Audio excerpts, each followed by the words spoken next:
Allahumma shalli ala Muhammad wa ala alihi wa maulana amma ba'd. Syukur alhamdulillah kita ucapkan kepada Allah Subhanahu wa taala yang tak henti-hentinya memberikan kita banyak nikmat yang tak terhingga hingga kita telah melalui 19 hari di bulan Ramadan pada tahun ini dan sampailah pada 10 malam terakhir untuk mendapatkan ampunan Allah. Mudah-mudahan kita masih diberikan keimanan dan kekuatan sehingga dapat melewati masa sebelum final ini di final Ramadan ini nantinya. Salawat dan salam Allahumma shalli ala sayyidina Muhammad kita ucapkan kepada Nabi Muhammad. Mudah-mudahan kita menjadi umat Nabi Muhammad yang sebenar-benar umat. Bapak-bapak, ibu jamaah salat Isya dan tarawih rahimahullah, sebelum kita mendengarkan tausiah dan sholat sunat tarawih pada malam yang ke-20, kami menyampaikan informasi yaitu saldo infak Ramadan 20 April sebesar Rp89.000, kotak infak malam ke-19 Ramadan 20 April sebesar Rp516.500, total pemasukan malam 19 Ramadan sebesar Rp605.500, pengeluaran malam ke-19 Ramadan sebesar Rp625.000, sehingga saldo Ramadan pertanggal 19 April 2022 adalah sebesar minus Rp19.500. Terima kasih sedekah infak ikhlas yang Bapak Ibu jemaah berikan. Mudah-mudahan dengan melalui sedekah Bapak Ibu jemaah berikan menjadi salah satu tanda rasa syukur kepada Allah. Mudah-mudahan Allah akan memberikan rezeki yang luas dan berlimpah kepada semua jemaah. Amin ya rabbal alamin. Kemudian pada kemakmuran Masjid Muslimin City telah membuka penerimaan untuk zakat. Bapak Ibu, baik zakat mal, zakat fitrah dan fidyah, dapat menghubungi sekretariat Badan Amin Zakat Masjid Muslimin City dan insya Allah akan berikan kepada mustahik yang berhak untuk menerimanya. Dan juga mulai esok malam 10 malam Ramadan terakhir, Masjid Muslimin City mengajak jamaah untuk iktikaf bersama yang nantinya akan diisi oleh ustaz-ustaz yang telah dijadwalkan. Sebagai menteri malam ini akan dipimpin oleh Ustaz Ahmad Rifai Nasution DPD, bila Ustaz Romat Wasrega, penceramah Al-Mukarram Sohibul Fadilah, Al-Ustaz Dr. Hamdes Habis Samin Padilman. Baik Bapak Ibu, kita sama dengarkan tausiah yang disampaikan oleh Bapak Ustaz. Demikian informasi yang disampaikan. Terima kasih perhatian jamaah. Assalamualaikum warahmatullahi wabarakatuh. Terima kasih atas waktu dan kesempatan yang diberikan. Bismillahirrahmanirrahim.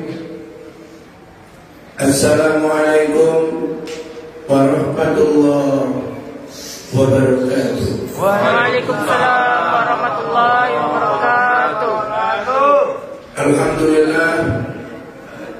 Alhamdulillahi rabbil alamin. Wa bihi nasta'in ala umuri dunya wad din. Imamil muttaqin, sayyidil hurril muhazzalin, wa ala alihi wa man tabi'ahum bi ihsanin ila yaumiddin. Amma ba'd. Yang saya hormati dan yang saya muliakan Bapak dan Ibu, ayahanda, bunda, orang-orang tua saya, jamaah sholat fardu Isya dan sholat sunat tarawih serta witir yang insya Allah dirahmati dan dicintai oleh Allah Subhanahu wa ta'ala.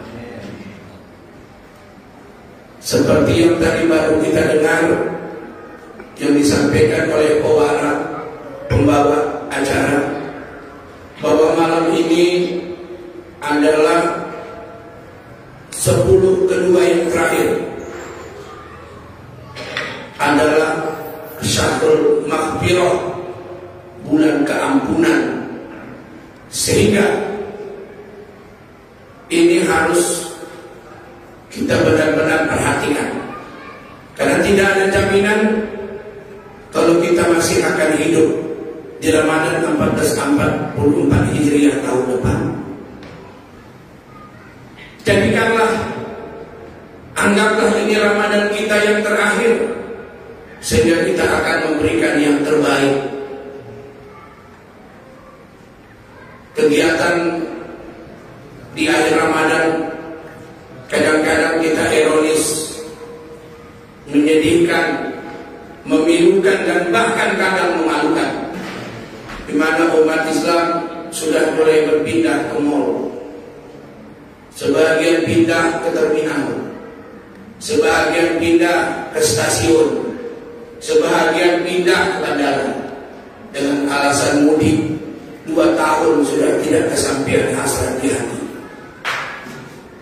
Padahal kita harus sanggup berkata bahwa setiap orang boleh berlebaran, tapi tidak setiap orang boleh mengatakan Idul Fitri. Ustaz ulang.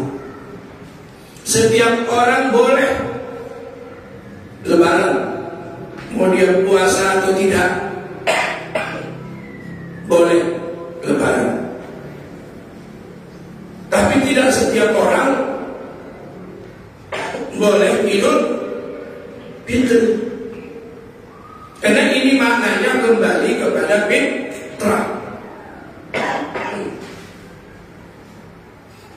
Maka siapa yang berhak berucap Idul Fitri adalah orang yang benar-benar sebagaimana yang disabdakan oleh Rasulullah SAW, man shoma Ramadan imanan wa ihtisaban ghufira lahu ma taqaddama min dhanbi. Barang siapa yang melaksanakan ibadah puasa dengan iman dan ihtisab, maka dialah yang akan mendapatkan ampunan terhadap dosa-dosanya yang telah lalu. Makanya pada tanggal 1 Syawal Raja Iblis kecewa. Raja Iblis sangat kesal sampai dia ambil palu martil besar, dia pukul kepala sekeras-keras sampai para anak buah dan anggota iblis itu melihat, kenapa Tuhan memukul kepala Tuhan? Aku hari ini kesal, aku sangat kecewa. Kenapa Tuhan kesal dan kecewa? Sudah 11 bulan kita menggoda manusia itu untuk melakukan maksiat dan kemungkaran, tapi pada hari ini mereka telah mendapatkan ampunan dari Allah Subhanahu wa Ta'ala, sehingga mereka kembali kepada fitrah seperti bayi yang baru dilahirkan dari rahim ibu. Ini yang membuat aku kecewa, kata Raja Iblis. Apa kata anak buah iblis? Biar hari ini mereka dapat ampunan, tapi mulai hari ini akan kita tingkatkan upaya dan usaha kita untuk akan lebih menyesatkan manusia itu tenggelam ke dalam maksiat dan kedurhakaan. Sampai begitulah luar biasanya tekad iblis bahwa dia tidak senang sekalipun kita sudah masuk ke dalam neraka, dia belum senang, tapi dia akan senang kalau kita manusia sudah sampai di dalam kerak api neraka. Nauzubillah. Dulu Nabi Adam alaihissalam digoda oleh iblis lalu keluar dari surga yang penuh fasilitas dan kenikmatan. Kenapa? Karena setan iri melihat Adam mendapatkan semua fasilitas dari Allah. Lalu keluar ke dunia, kita cucu-cucu Adam alaihissalam digoda di dunia. Artinya dia jangan balik lagi nanti ke surga, tapi balik ke neraka jahanam. Sejarah mencatat Nabi Nuh alaihissalam ketika membawa 80 orang beriman diselamatkan setelah banjir dan tenggelam semuanya. Ketika itu orang beriman sudah dalam perahu Nabi Nuh 80 orang. Tapi ketika jalan perahu dihitung kembali, bertambah menjadi 81 orang. Lalu Nabi Nuh bertanya, "Man anta? Siapa kau?" "Anak iblis." "Ngapain kau ikut di perahu ini?" "Agar aku bisa menggoda dan menyesatkan orang-orang yang telah beriman yang diselamatkan di perahu ini." "Macam mana caramu bisa menggoda? Tolong kasih tahu sama saya." Kata Nabi Nuh, "Maafmu, ini rahasia perusahaan iblis. Kasih tahu sama saya." "Baik Nuh, saya akan mengasih tahu bahwa 5 cara saya akan bisa menyesatkan orang-orang beriman. Tapi yang saya mau kasih tahu cuma 3. 2 optical. LHS rahasia. Baik, katakan yang 3. Belum lagi dikatakan yang 3, datang perintah lewat malaikat Jibril. Wahai Nuh, jangan yang 3 itu yang kau minta, yang 2 itu yang harus kau paksa. Dia berkata, biar selamat orang-orang beriman itu, agar mereka tahu apa yang akan ditanamkan di hati orang-orang beriman. Iblis, yang 2 kau kasih tahu. Kalau enggak kau kasih tahu, akan kulemparkan kau dari perahu di luar. Sebetulnya karena kau ada lagi, Nuh, berat sebetulnya ini. Tapi karena kau minta juga, Nuh, okelah, kita kan CS. Kata setan merayu. Apa yang 2 itu? Pertama, akan ditanamkan di hati anak manusia sifat iri, dengki, hasad, dan hasut. Makanya sampai kapanpun iri itu tak pernah hilang.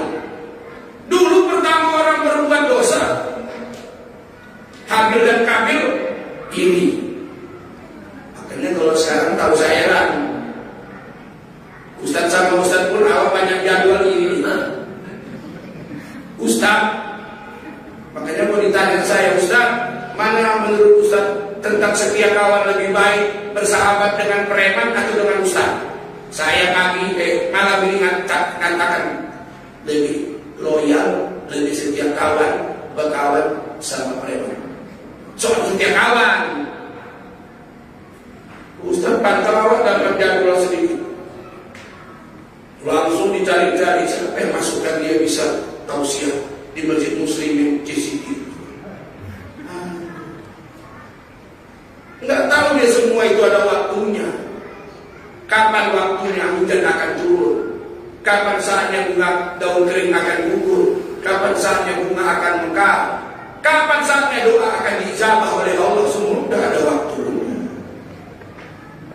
Nggak ada yang kekal abadi, Pak.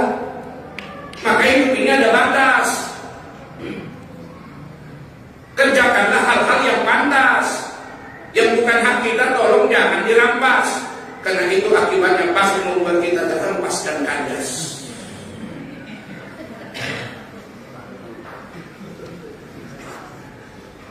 Yang kedua, akan kutanamkan kepada orang-orang yang beriman itu sifat tamak bin rakus alias serakah. Makanya yang namanya tamak gak pernah ada cukupnya. Dari kalimatnya itu udah ngeri. Tomak, hurufnya itu udah ngeri. Yang pertama hurufnya to, berlobang. Huruf yang kedua mim, berlobang. Huruf yang ketiga ain, mangap. Dan kalimatnya tomak itu gak bagus. Kenapa sekarang antrian banyak dorong-dorongan? Karena yang udah dapat mau dapat terus, yang menunggu udah terlalu lama. Ya dorong. Muncul pula ada wacana mau 3 periode. Macam mana enggak yang lain yang sudah investasi sosial enggak kepanasan? Kapan lagi bagian kita? Mulailah rame terus. Yang nggak tahu menahu, yang nggak pernah belajar ilmu politik ikut-ikutan. Numpang di kapal bocor. Sebentar aja enaknya bisa tenggelam. Bocor di kehidupan. Kalau saya mau ikut perahu, pasti saya tengok perahu mana yang masih bagus yang bisa menyelamatkan saya. Tapi kok yang punya perahu nggak peduli dia, yang penting kau bayar. Mau selamat atau tidak, udah Ustaz, yang penting kau bayar. Makanya nggak ada apa yang bisa ditelur, lidah dan ludah. Undang Ustaz aja nggak bisa ditelur, sampai minus. Terkejut sedih kali saja. Minus pula lagi kas. La ilaha illallah. Hanya kan peminat nggak usah dioperasikan, nggak usah disampaikan. Terlalu jujur, transparan. Apakah ini memotivasi? Bisa jadi. Bagaimana agar para jamaah betul-betul lebih intens memberikan? Ada juga. Makanya terkejut saya lagi.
datang kemari lebih dulu bawa sajadah sendiri lagi. Ini kan pasti orang-orang yang diperhitungkan.